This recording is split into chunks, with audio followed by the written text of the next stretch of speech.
قابل احترام بھائیوں، دوستوں، بزرگوں، مائیں، بہنیں، بیٹیاں، بہوئیں، ساتھی، ہمارے سلسلہ وار حضرت محمد صلی اللہ علیہ وسلم کی پشتوں کا قصہ بھی چل رہا ہے۔ آپ صلی اللہ علیہ وسلم اپنی ماں کے پیٹ میں تھے، حضرت آمنہ کے، تو حضرت آمنہ کہتی ہے کہ روزانہ کچھ نہ کچھ میں خواب دیکھا کرتی تھی۔ پہلے تو مجھے پتہ ہی نہیں تھا کہ حمل کسے کہتے ہیں۔ حضرت آمنہ خود کہتی تھی یہ حمل کسے کہتے ہیں یہ مجھے پتہ ہی نہیں تھا، لیکن جب حمل ٹھہرا تو فرشتوں نے آ کر کہا کہ تمہارے پیٹ میں ایک اللہ کا نبی ہے۔ یا کسی نے کہا، فرشتے نے نہیں، کسی اور نے کہا۔ دن گزرتے گئے، عبداللہ کے انتقال کی خبر بھی آ گئی، اشعار بھی پڑھ لیے، سب کچھ ہو گیا۔ اب آپ صلی اللہ علیہ وسلم کی پیدائش کا وقت قریب آیا۔ علماء نے لکھا ہے کہ آپ کی پیدائش سے 50 دن پہلے مکہ مکرمہ میں ایک بہت بڑا حادثہ ہوا، اور اس حادثے کا نام ہے ہاتھیوں والا قصہ۔ عام الفیل اسے کہتے ہیں، عام الفیل۔ جس سن میں یا جس مہینے میں کوئی قصہ ہوا ہو تو اس مہینے کو، جیسا ہمارا کورونا وائرس، تو 2020 بھی کورونا وائرس والا، اس میں کورونا وائرس کا معاملہ ہوا۔ اسی طریقے سے آپ صلی اللہ علیہ وسلم کے پیدا ہونے سے ٹھیک 50 سال پہلے، اور وہ قصے بحادثہ یہ ہوا کہ نجاشی جو بادشاہ تھا اس نے یمن میں ایک گورنر بنا رکھا تھا، اس کا نام تھا ابرہہ۔ وہ ابرہہ نے یہ دیکھا کہ بھی مکہ مکرمہ میں ایک گھر ہے، سیدھا سادہ ہے، بہت لوگ جو ہے وہاں جاتے ہیں اور بڑی مقبولیت ہے اس کی، تو کیا میں صنعاء کے اندر یمن میں بھی ایک گرجا بنا لوں، اور ذرا اچھی خاصی یعنی سونا بھی لگاؤں، چاندی بھی لگاؤں، مرمر بھی لگاؤں۔ مکہ کا گھر تو سیدھا سادہ ہے، تو لوگوں کو میں یہاں یمن کی طرف متوجہ کروں۔ یہ اس سے پلاننگ کی ابرہہ نے۔ اچھا، پلاننگ کیوں کی؟ حسد کے اندر، تو اسے یہ نہیں معلوم کہ وہاں تو اللہ کا گھر ہے، تو مکہ کا بدل تو کوئی ہو نہیں سکتا، کعبہ کا بدل کوئی نہیں ہو سکتا کہ چلو بھی اب کعبہ میں اب مکہ مکرمہ جانے نہیں دیتے، ہندوستان میں ایک کعبہ بنا لو، پاکستان میں ایک کعبہ بنا لو، انڈونیشیا میں ایک کعبہ بنا لو، یہ تو ہوگا نہیں۔ لیکن اس نے جو ہے حسد میں یہ کام شروع کیا، اور اس نے اپنا گرجا گھر بنا دیا ابرہہ نے۔ خدا کی شان، کچھ لوگ وہاں گئے ہوں گے اس لیے کہ تجارت کے لیے مکہ مکرمہ سے لوگ شام بھی جاتے تھے اور یمن بھی جاتے تھے۔ کچھ لوگ گئے ہوں گے، وہ گرجا جو ہے بہت اچھا تھا، صاف ستھرا۔ قریب میں ان لوگوں نے کچھ رات گزاری عربوں نے، اور سردی کا زمانہ تھا۔ سردی کے زمانے میں عام طور سے لوگ جو ہے تھوڑی سکائی بھی کرتے ہیں، اور سردی سے بچنے کے لیے کوئی لکڑیاں وغیرہ بھی جلاتے ہیں، وہ کر رہے تھے۔ اتنے میں ایک چنگاری وہ گرجا گھر میں پہنچی، اور وہ پہنچتے ہی پورا کے پورا گرجا گھر جو تھا وہ خاک ہو گیا۔ ابرہہ کو پتا چلا کہ یہ کس نے کیا۔ لاکھوں عرب لوگ آئے تھے تجارت کے لیے، تو آتے ہی آتے ہیں، اور یہ معاملہ ہوا۔ ابرہہ نے قسم کھائی، اور یہ قسم کھائی کہ میں بیت اللہ جا کر بیت اللہ کو گراؤں گا اور پورے مکہ والوں کو قتل کروں گا۔ حضور صلی اللہ علیہ وسلم اپنی ماں کے پیٹ میں ہے، ابھی دنیا میں آنے کے لیے 50 دن باقی ہیں۔ اب وہ وہاں سے نکلا اور ہاتھیوں کو لے کے نکلا، کیونکہ ہاتھی عام طور سے عرب میں نہیں ہوتے تھے، اور وہ یمن میں ہاتھی ہوتے تھے، اور ہاتھی سے لوگ ڈرتے تھے۔ اور اس نے جو ہے اپنی بڑی لمبی چوڑی فوج بنا کر وہ نکلا۔ یہاں عبد المطلب کو پتا چل گیا کہ وہ نکلا ہے بیت اللہ گرانے کے لیے۔ اچھا، جب وہاں سے نکلا تو اس کے ساتھ ہاتھی بھی تھے، اس کے ساتھ اس کی باندیاں بھی تھی، اس کے ساتھ اس کے گھر والے بھی تھے، فوجیں بھی تھی۔ مقصد صرف ہے کعبے کو گرا دوں، کہ اس کعبے کو میں گرا دوں اور بالکل ملیا میٹ کر دوں تو ہمارا پھر کعبہ چلے گا، ہمارا گرجا گھر چلے گا، ہمارے پاس تو پیسہ ہے۔ تو روایت ہو گئی ہے کہ جب وہاں سے چلا تو راستے میں بہت قبیلے پڑتے تھے مکہ تک پہنچنے کے لیے، یمن سے کوئی چلے مکہ تک پہنچنے کے لیے تو راستے میں بہت گاؤں آتے ہیں، دیہات آتے ہیں سب. تو ان گاؤں والوں نے کہا کہ تم کہاں جا رہے ہو؟ یہ کہا کعبہ گرانے جا رہا ہوں. اب وہ گاؤں والے منع کرتے اس کو کہ نہیں کعبے کو مت گراؤ، وہ تو اللہ کا گھر ہے، یہ ہے وہ. لیکن وہ کسی کی بعض مرتبہ کسی کو جنون چڑھ جاتا ہے نا، جنون، وہ جنون میں کیا بولتا ہے کیا کرتا ہے کچھ پتہ نہیں. یہ اس کو جنون چڑھ گیا تھا ابراہ کو کہ نہیں مجھے کعبہ گرانا ہے، مجھے کعبہ گرانا ہے. یہاں تک کہ بیچ میں جتنے قبیلے آتے جتنے گاؤں آتے ان سب کو قتل کرتے کرتے کرتے یہ اللہ کا بندہ حرم شریف کے قریب تک پہنچ گیا.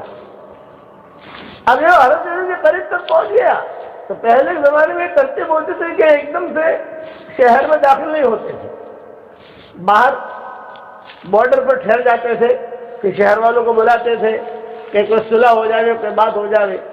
چنانچہ یہ ابراہ نے، اچھا ایک بات ذہن میں رکھنا کہ ابراہ کا جو ہاتھی تھا اس کا نام محمود تھا. محمود اس کا ہی یہ ہاتھی تھا، بڑا زبردست قوت والا، اور ہاتھیوں کی فوج بھی بڑی خطرناک ہوتی ہے. چنانچہ ابراہ نے مکہ مکرمہ میں اعلان کیا میں آیا ہوں، بیت اللہ گرانے آیا ہوں اور پورے مکہ والوں کو قتل بھی کر دوں گا. اب یہ خبر پہنچی عبد المطلب کو. عبد المطلب کو دو ٹینشن ہو گئے. ایک ٹینشن کہ بہو جو ہے اس کے دن قریب ہے، حضرت آمنہ بچہ پیدا ہونے والا ہے. دوسرا ٹینشن یہ مسئلہ آ گیا ابراہ کا، حضور صلی اللہ علیہ وسلم ابھی پیدا ہوئے نہیں ہے، 50 دن یا جو ہے کچھ دن باقی ہے حضور صلی اللہ علیہ وسلم کو دنیا میں آنے کے. تو عبد المطلب بالکل خاموش رہے اور فکر میں رہے کہ اب میں کیا کروں، یہ تو اتنا بڑا قافلہ ہے، ہمارے پاس تو کوئی اتنے بڑے نہ ہتھیار ہے نہ قافلہ ہے، ہم تو جو مکہ مکرمہ کے قریب میں رہتے ہیں، کعبے کے قریب میں رہتے ہیں، کعبے کی خدمت کرتے ہیں، اس کا مقابلہ کیسے کیا جائے. اچھا وہ جو تھا ابراہ ظالم تھا، اور ایک بات یاد رکھنا، ظالم کو لمبی ڈھیل ملتی ہے. دو آدمیوں کو جلدی سے عذاب اللہ تعالیٰ نہیں پکڑتا. ایک ماں باپ کا نافرمان کہ اس کو عذاب جلدی نہیں ہوتا، وہ جو ہے اللہ اسے ڈھیل دیتے رہتے ہیں، ڈھیل دیتے رہتے اچانک پکڑ کرتے ہیں اس کی.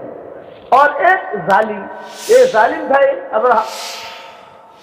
چنانچہ اس نے مکہ مکرمہ کے باہر جہاں مزدلفہ اور مینا ان دونوں کے بیچ میں جو جگہ ہے وہاں اس نے پڑاؤ ڈالا، اور پڑاؤ ڈال کر بلاؤ مکہ والوں کو. اچھا پڑاؤ ڈالا صرف یہ نہیں بلکہ اس نے اصل میں یہ کیا کہ مکہ والوں کے جتنے جانور چرتے تھے سب کو پکڑ لیا. عبد المطلب کے 200 اونٹ تھے جو وہاں چل رہے تھے، ان کو ہی پکڑ لیا، قبضہ کر لیا، اور اپنی فوج سے کہا بس اب ہمیں جو ہے کل یا پرسوں جیسا بھی سٹنگ کو مکہ میں داخل ہونا ہے، اور مکہ میں داخل ہو کر اس پورے مکہ کو ختم کرنا ہے، اور بیت اللہ کو تو گرا ہی دینا ہے تاکہ کوئی یہاں آوے ہی نہیں. یہ پلاننگ تھی. خدا کی شان مکہ والوں نے عبد المطلب سے کہا کہ چچا یہ مسئلہ ہے، یہ لوگ آئے ہیں، کیا کرنا چاہیے. عبد المطلب نے کہا بھی میں کچھ نہیں کر سکتا، صرف تم سے اتنا کہتا ہوں کہ تم لوگ مکہ مکرمہ خالی کر کے پہاڑوں پر چلے جاؤ. اس کے ہوتے ہوئے تو یہاں رہ نہیں سکتے ہم لوگ، وہ مارے گا، گھروں میں داخل ہوگا، پتہ نہیں کیا کیا کرے گا، ہمارے طاقت نہیں ہے. لیکن مکہ والوں نے کہا کہ آپ جا کر بات تو کرو کم سے کم، اس سے ملو تو صحیح ابراہ سے.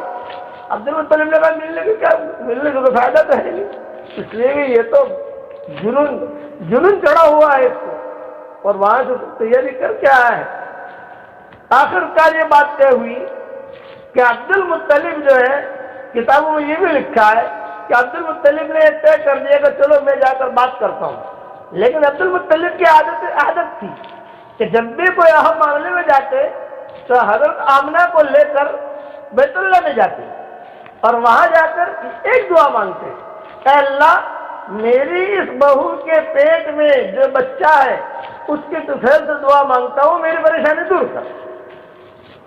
ہمیشہ ان کی عادت تھی کہ انت آمنہ کو بیت اللہ لے جاتے اور کہتے کہ یہ میری بہو ہے، اس کے پیٹ میں جو بچہ ہے اس کی طفیل سے ہماری پریشانی دور کر۔ حضرت آمنہ کو اٹھایا، کتاب میں لکھا حضرت آمنہ آرام کر رہی تھی، ام ایمن بھی تھی اور ان کو جانا تھا ابرہہ سے ملنے کے لیے۔ چنانچہ حضرت آمنہ کو لے جا کر دعا مانگی اور دعا مانگ کر حضرت آمنہ کو گھر پر چھوڑا، اور پھر عبد المطلب اور کچھ لوگ جو ہے وہ آگے بڑھے وہ ابرہہ سے ملنے کے۔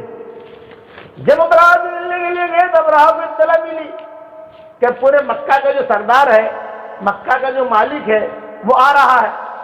چنانچہ عبد المطلب وجیح تھے، بہت خوبصورت بھی تھے، وجیح بھی تھے۔ جب وہاں گئے تو وہ ابرہہ نے عبد المطلب کا چہرہ دیکھ کر بھاپ لیا کہ یہ کوئی عام آدمی نہیں ہے، یہ بڑا آدمی ہے۔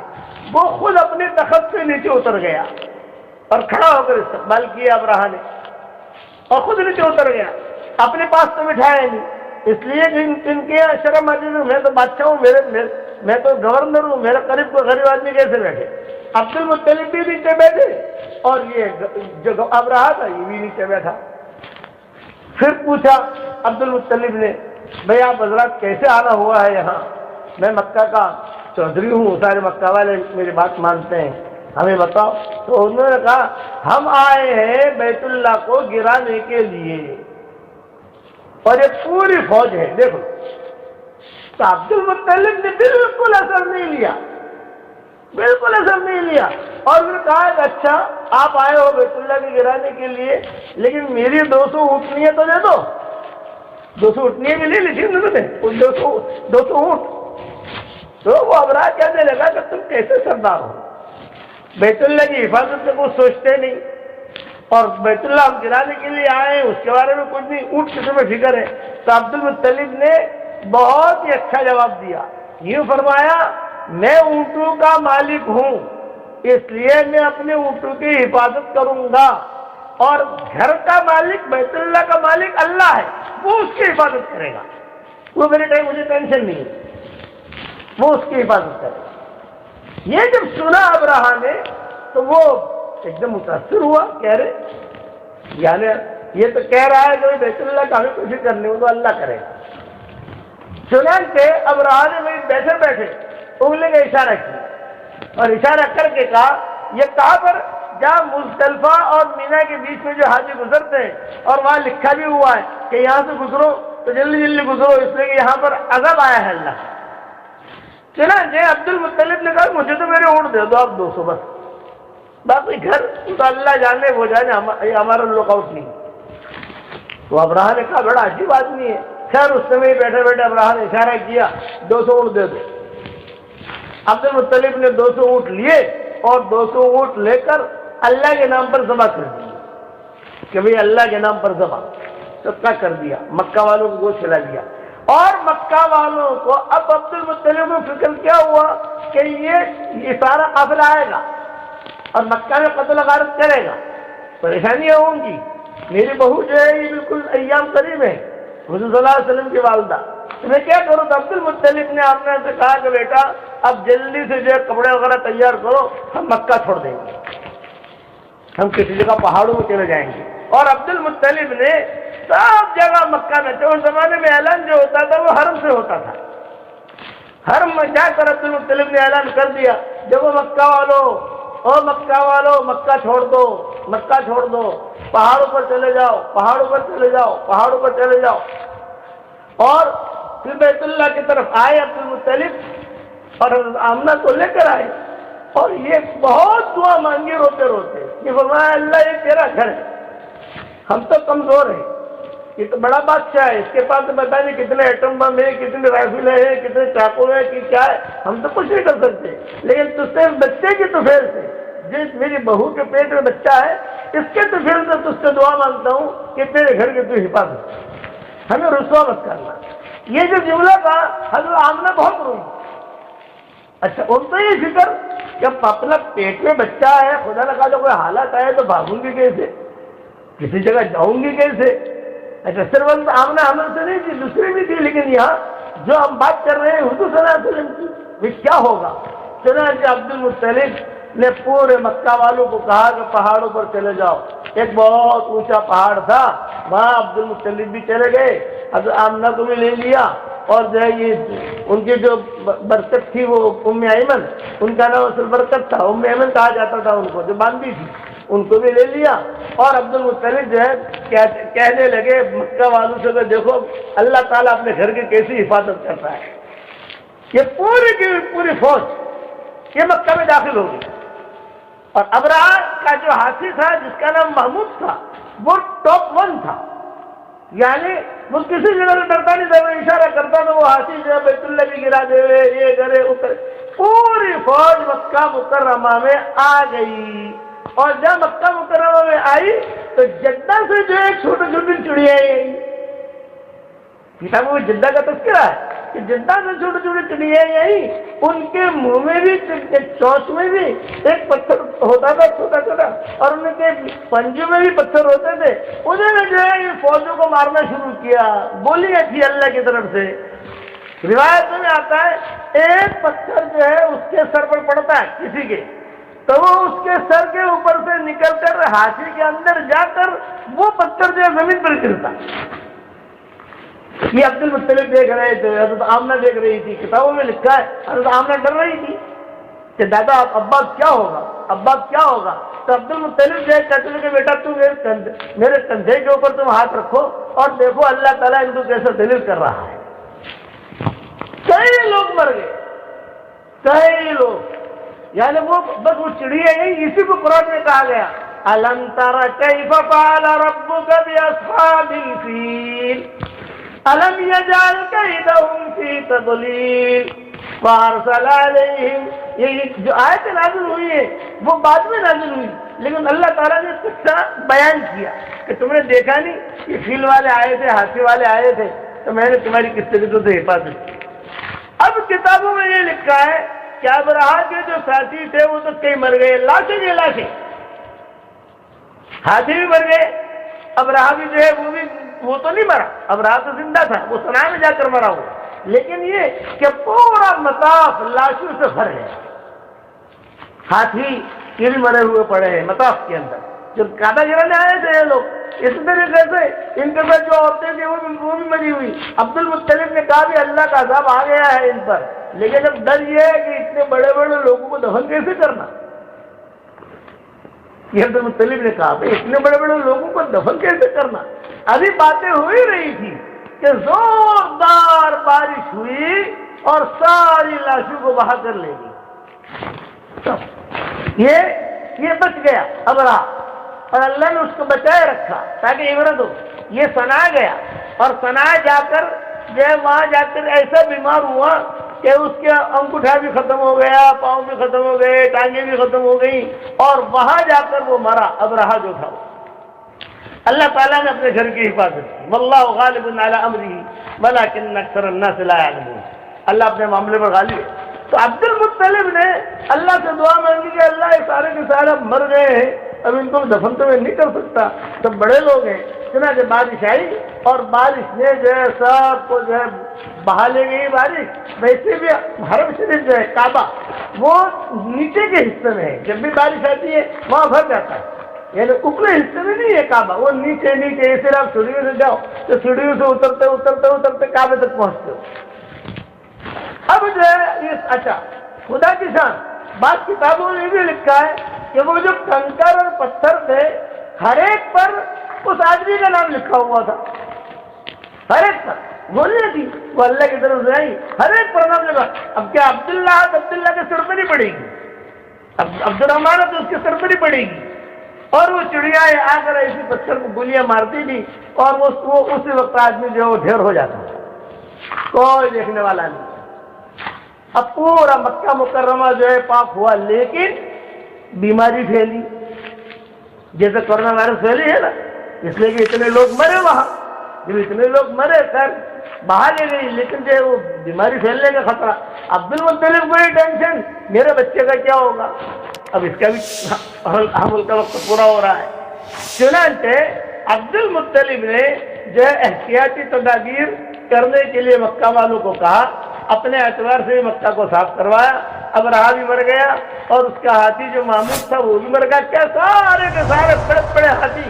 اللہ تعالیٰ، اللہ بہت بڑی قدرت والا ہے، یہ ذہن میں رکھنا کہ اللہ نے چھوٹی چھوٹی چڑیاؤں کے ذریعے سے بیت اللہ کی حفاظت کی، اور قرآن میں آیت بھی نازل کر دی بعد میں۔ اب حضور اکرم صلی اللہ علیہ وسلم کی پیدائش کا وقت قریب آیا۔ جب حضور صلی اللہ علیہ وسلم کی پیدائش کا وقت قریب آیا تو مکہ مکرمہ میں یہود نصارہ یہ بھرے ہوئے تھے کیا؟ ان کو پتا تھا بھائی 10 دن میں 20 دن میں وہ نبی یہاں پیدا ہونے والا ہے، علم نجوم جانتے تھے وہ لوگ۔ تو وہ جو ہے دور دور سے لوگ آ گئے، خیبر سے بھی یہودی آ گئے، مدینہ سے بھی آ گئے، اور یہاں سے بھی آ گئے، اور انہوں نے جو اپنا پڑاؤ ڈالا، بلکہ کعبے میں ہی رہتے تھے یہود جو ہے وہ کعبے کے اندر ہی وہی آرام کرتے تھے، وہی کھاتے وہی پیتے۔ زمزم کا کنواں تو قریب تھا۔ وجہ کیا؟ اچھا مکہ کے جو قریش ہے یا جو مشرکین مکہ تھے ان کو کچھ پتہ ہی نہیں، وہ اہل کتاب تو تھے نہیں، بس اتنا تھا کہ عبد المطلب کی بہو ہے، عبداللہ کا بیٹا، عبداللہ کے یہاں کچھ ولادت ہونے والی ہے۔ یہاں تک کہ کتابوں میں لکھا ہے حضرت محمد صلی اللہ علیہ وسلم کا یہ وقت آیا ہے۔ دیکھو یہ جو واقعہ فیل ہوا ہے یہ محرم میں ہوا ہے، اور محرم میں سارے ختم ہو گئے، بعد میں صفر ربیع الاول، یہ حضور صلی اللہ علیہ وسلم کی پیدائش کا وقت آ گیا۔ جب حضور صلی اللہ علیہ وسلم کی پیدائش کا وقت آیا تو عام طور سے عورتوں کو تکلیف ہوتی ہے۔ حضرت آمنہ کہتی تھی مجھے کوئی تکلیف نہیں ہوئی۔ جو دن قریب آتے تھے حضور صلی اللہ علیہ وسلم کے پیدائش کے، یوں میں نور دیکھتی تھی، یہ حضرت آمنہ کہتی ہے میں نور دیکھتی تھی، کبھی آسمان سے نور آ رہا ہے، کبھی زمین سے نور نکل رہا ہے، کوئی کہنے والا کہہ رہا ہے، آواز دینے والا آواز دے رہا ہے، گھبرانا مت، تیرے پیٹ میں ایک اللہ کا نبی ہے۔ اچھا جب حضور صلی اللہ علیہ وسلم پیدا ہوئے تو کتاب اور حضرت آمنہ کو پتہ چل گیا کہ لڑکا ہے، یہ تو تھا نہیں کہ وہ لڑکا ہے کہ لڑکی، پتہ چل گیا۔ تو حضرت آمنہ نے اسی وقت جو ہے کسی باندھی کو بلا کر جلدی سے جا کر دادا کو خبر کرو، جلدی سے جا کر دادا کو خبر کرو کہ اللہ نے لڑکا دیا۔ وہاں عبد المطلب سو رہے تھے تو انہوں نے کسی نے خواب میں آ کر کہا اللہ نے لڑکا دیا ہے، اب اس کا نام محمد رکھنا۔ حضرت آمنہ کو بھی کہا گیا، ان کو بھی کہا گیا۔ پھر عبد المطلب جو ہے جلدی آئے اور آ کر حضور صلی اللہ علیہ وسلم کو اٹھایا اور حضور کو اٹھا کر فوراً چلے گئے کعبہ میں، اور کعبہ میں جا کر حضور صلی اللہ علیہ وسلم نے بہت دعائیں مانگی۔ ایک تو بیٹا یاد آیا عبداللہ کہ یہ بچہ یتیم ہے، اس کے باپ کا انتقال ہو چکا ہے، اب میں بوڑھا ہو چکا ہوں، پتہ نہیں اس بچے کا کیا ہوگا آگے جا کے، کسی کو یہ تو پتہ نہیں ہے کہ تم اتنا بڑا نبی بنے گا۔ تو عبد المطلب جو ہے وہ بہت روئے اور حضور صلی اللہ علیہ وسلم کو لے کر وہاں بیت اللہ میں گئے اور کہا گیا اللہ پاک یہ میرا بچہ یتیم ہے، اس کے باپ کا تو انتقال ہو گیا مدینہ منورہ میں، اب میں کس طریقے سے اس کو پالوں پوسوں، اس لیے کہ میں بھی اب بڑھاپے میں آ گیا ہوں۔ عبد المطلب بھی کافی بڑے ہو گئے تھے، میں بھی بڑھاپے میں آ گیا ہوں۔ اچھا جو کچھ یہ یہود نصارہ تھے وہ رات کے وقت میں حرم شریف میں سوئے ہوئے تھے، تو روایت یہ ہے کہ جب حضور صلی اللہ علیہ وسلم پیدا ہوئے کعبے کی ساری دیواریں گری اور گر کر کعبے کی دیواریں کھڑی ہو گئی۔ یہ کئی یہودیوں نے دیکھا، ایک آدمی نے نہیں، کئی لوگوں نے، یہودیوں نے کہا وہ لڑکا پیدا ہو گیا، وہ لڑکا آ گیا دنیا میں، یہ وہ لڑکا آ گیا۔ دیکھو ایک دیوار گری، 4 دیواریں ہیں دائیں بائیں، جیسے ملتزم والی ایک دیوار، پھر حتیم والی ایک دیوار، پھر اس کے بعد والی ایک دیوار، پھر رکن یمانی اور حجر اسود کی دوسری دیوار، چاروں دیواریں گری اور گر کر کھڑی ہو گئی۔ جب یہودیوں نے دیکھا آ گیا تحقیق کرو۔ جب تحقیق کی تو پتہ چلا کہ عبد المطلب کا جو لڑکا تھا عبداللہ جن کا انتقال ہو گیا مدینہ میں، اس کے یہاں لڑکا پیدا ہوا ہے۔ یہودی کہنے لگے بس اب خیر اور جو بھی نسبت سے نبوت کی وہ ہمارے یہاں سے نکل گئی اور یہ بنو اسماعیل میں چلی گئی، بنو ہاشم میں چلی گئی۔ اسی طریقے پر عورتیں، کچھ عورتیں جب حضور صلی اللہ علیہ وسلم پیدا ہو گئے تو وہ یہودی عورتیں جو ہیں وہ آئیں اور آ کر جو ہے کچھ یعنی تکلیف ہو حضور کو یہ تدبیریں کی۔ عبد المطلب نے آمنہ سے کہا کہ دیکھ بیٹا تیرے پاس کوئی آنا نہیں چاہیے، یہ یہودی عورتیں ہیں، یہ پتہ نہیں کیا کریں گی کیا نہیں کریں گی، اس پر تفصیل ہے، کل انشاءاللہ اسے پوری کروں گا۔ دعا کر لو۔ آج مجھے جو ہے طبیعت میری کافی کمزور ہے اور دست وغیرہ بھی ہو رہے، اس لیے آپ حضرات میرے لیے دعا کرنا۔ 2 آیتیں مجھے بتانی ہیں قرآن شریف کی جس میں سارے حروف ہیں، قرآن میں 2 ہی آیتیں ہیں جس میں سارے حروف ہیں، تو بعد میں انشاءاللہ بتا دیں گے۔ اللہم صلی علی محمد وعلی آل محمد کما صلیت علی ابراہیم وعلی آل ابراہیم انک حمید مجید۔ اے اللہ ہمارے گناہوں کو معاف فرما، اے اللہ ہماری خطاؤں سے درگزر فرما، اے اللہ ہمیں عباد صالحین میں شامل فرما، مستبد الاخیار میں شامل فرما، اے اللہ قرآن سے ہمیں اور ہماری قیامت تک آنے والی نسلوں کو تو جوڑ دے، جو کام کرنے سے آپ راضی ہوتے ہو وہ کام کرنے کی توفیق عطا فرما، اور جو کام کرنے سے آپ ناراض ہوتے ہو ہمیں بچنے کی توفیق عطا فرما۔ اے اللہ تیرے ساتھ اچھا گمان کرنے کی ہمیں توفیق عطا فرما، تیرے ساتھ اچھا گمان کرنے کی توفیق عطا فرما۔ تو نے کہا ہے انا عند ظن عبدی بھی، میں میرے بندے کے گمان کے ساتھ ہوتا ہوں۔ اے اللہ تیرے ساتھ اچھا گمان کرنے کی توفیق عطا فرما۔ یہ بیماری جو آئی ہے اے اللہ یہ بھی تیری بندی ہے اور یہ بھی تیرے غلام اور لونڈی ہے، اور اس بیماری کو اے اللہ تیرے حکم سے ہی آئی ہے اور تیرے حکم سے واپس جائے گی۔ اے اللہ اقوام عالم کی ہدایت کے فیصلے فرما، اور اس بیماری سے ہر فرد امت کی تو پوری حفاظت فرما۔